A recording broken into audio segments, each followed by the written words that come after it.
Uncle please গেটটা খুলুন। বাঁচার এই আর্তনাদটি বেশ সাড়া ফেলেছিল দেশ জুড়েই। গত ৩ আগস্ট পতিত আওয়ামী লীগ ছাত্রলীগ নেতাকর্মীরা কুমিল্লার ছাত্র জনতার আন্দোলনে সশস্ত্রভাবে ঝাঁপিয়ে পড়লে নগরীর পুলিশ লাইন এলাকায় বেশ কিছু নারী শিক্ষার্থী একটি বাড়ির গেটের সামনে আশ্রয়ের জন্য এভাবেই আর্তনাদ জানায়। কিন্তু বাসার মালিক দাঁড়িয়ে থেকে গেট খুলে আশ্রয়ের পরিবর্তে উল্টো গেটে তালা দিয়ে রাখেন।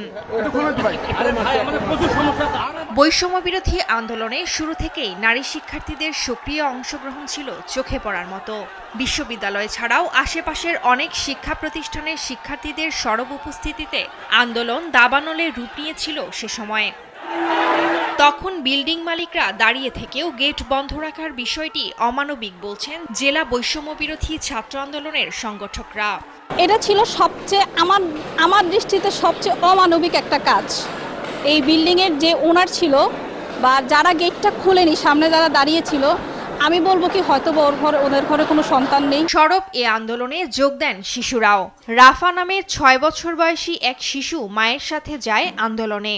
মোবাইলে সরব আন্দোলনের চিত্র দেখেই সে মনে সাহস পেয়েছে বলে জানায়।